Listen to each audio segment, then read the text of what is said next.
Hi, this is Sheena Alexandra, and you are waking up to the New World Order.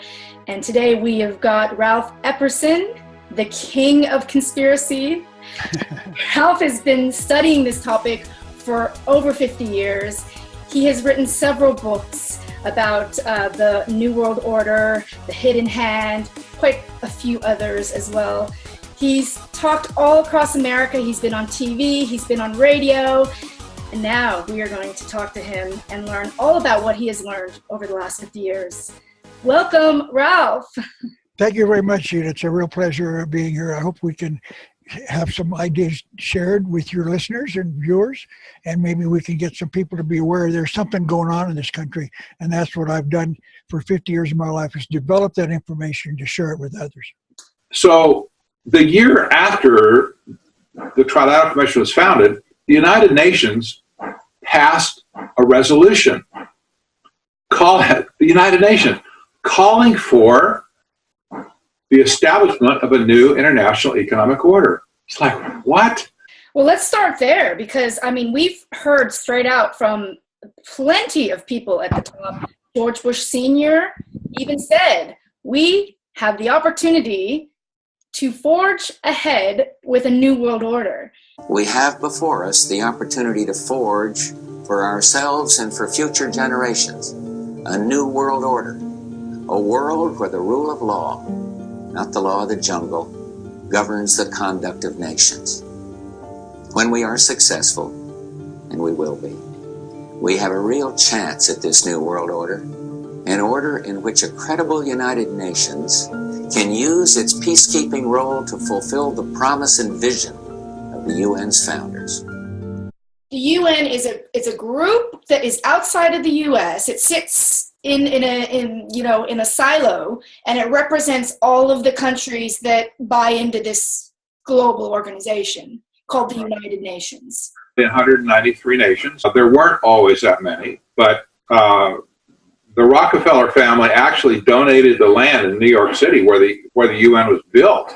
The idea was to promote peace and harmony in the world, and let's all get together and dance and whatever, put flowers in our hair. It was a pipe dream, and that was disingenuous. That was never really the intent, but that's what they said. Do you know the history of the United Nations? Yes. Can we talk just briefly about who set that up and what they've got their tentacles in everything, and they're rolling out Agenda 21, they're rolling out 5G, they're rolling out, regulations and standards that aren't protecting us at all. We think that they're this, high and mighty organization that are there to promote peace, which is what I always was taught to believe, but it could not be further from the truth. To them, it's a global machine controlled by science and engineering. It's a global factory full of people. Full of animals, from what I hear. They don't think of us as people. They think of us as human molecules with bags of... Oh, it's like, ooh. I'll say moo like cattle. You've got the legal right now to kill us, take us out like these babies who were just born. They've got the legal right to do it. It'd be really shocking for people to hear, and I know it is shocking for people to hear, but if you do one day of investigation, real investigation into these attacks, this is what you find. And there is nothing in the official version that has ever been proven to be true. And when you look at how many times governments have staged false flag terrorism over the years, you see exactly what's going on. And just look at it, folks. In the 20th century alone, there were 262 million people killed by their own governments in the 20th century alone. Mm-hmm. This is what they do. This is what they always do. And every time there's a false flag terror attack, what is the result? There's more power for government, less rights for the people, and more money funneled to the state of Israel to protect them from the terrorists surrounding their borders. Mm-hmm. These are countries that they invade and provoke all the time. Yeah. Gaza Strip, this is a concentration camp. What they're doing to Palestine is horrendous, and nobody's seen it because we just don't get fed the real story by the media. So this has happened all over the world, exactly the same way. And I can guarantee you, I've never been to Australia, but I can guarantee you they're using exactly the same MO and plan down there that they're using here, that they're using in Europe, that they're using in Canada and Mexico and in India. It's the same thing because it's all the same people. Now, what is it? It's a totally new civilization. Just to give you the whole picture, the goal into this whole thing is a resource-based economic system. The 5G is just a means to an end for them. It's a way for them to control the mechanism.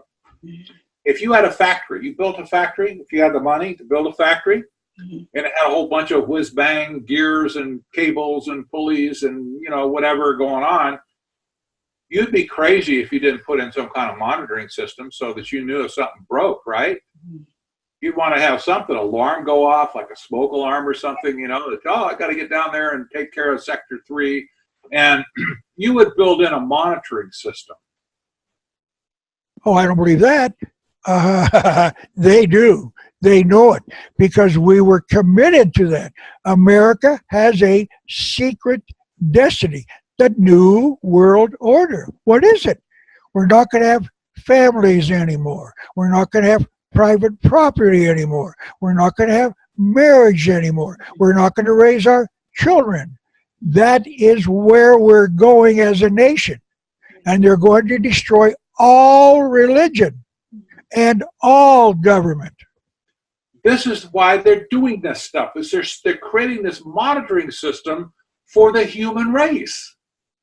And they're doing it all over. And apart from that, the 5G system itself, this is microwave technology. This is military-grade technology. This gives you the possibility to set up active denial zones in your cities. And with what they're doing on another level, if you really want to get extreme about it and look at the chemtrails and the nanotech in our bodies and all sorts of things, they could use this 5G system to target specific individuals and create active denial zones just for that individual. So you can have an electromagnetic fence around an area that everybody can walk through except you, because you've been targeted via the social crediting system. They've recognized you as being such a threat to normal thinking that it's best to keep you in a certain area. And they can do that with the 5G system. That's what it is. I mean, what you're talking about right now is very foreign to the normal person that lives every day in the everyday world. I mean, what you just laid out, I truly believe you, because I know that there's, 10 other people saying the same thing. But for the person that just gets up every day, goes to work, listens to the radio, watches the news, they're seeing a completely different picture. Well, they want the whole 5G system up and running by 2020, and they want it all handed over to AI by 2025. Right. My second book is entitled The New World Order. I published it in 1989, actually 1990. It was finished in 89. It took them a while to print it, get it printed. So it's 1990. And I was warning the American people on a tour around the United States for 3 years, from 85 to 87. The New World Order is coming. Here's what it is. We talked about the Great Seal. We introduced people who were in favor of it. Of course, in 85, I didn't know about George Bush in 1990. But I warned people about the year 2000. It was going to start. And even I found documentation for that date. I wasn't a prophet. I wasn't making a prediction. I was an historian. Found the evidence in their own literature. One of the big conflicts that I had as I saw these things beginning, and I'm hearing about the New World Order, I'm thinking, were they telling me that the New World Order is the right way to go? Because the New World Order wanted to see the nations come apart. But after I went back and looked at that very closely, it was like, no, because the New World Order is not about the evolution of consciousness and people coming into power. And the position of the robes was, you absolutely must evolve, come into your power and develop yourself. Absolutely must. And if you don't, you're going to self-destruct. So I began to see how tricky it is to kind of weave your way through and stay on course with yourself. And that has, I've kind of, stayed with that ever since. And they said, you have to learn to trust yourself You have to learn to trust your gut. And, and now what I say is you have to learn to trust your love.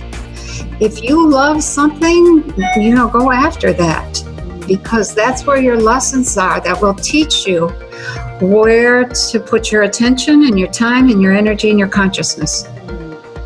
Follow your heart. It's the only thing that doesn't lie. And it has wonderful lessons, even though some of them are difficult.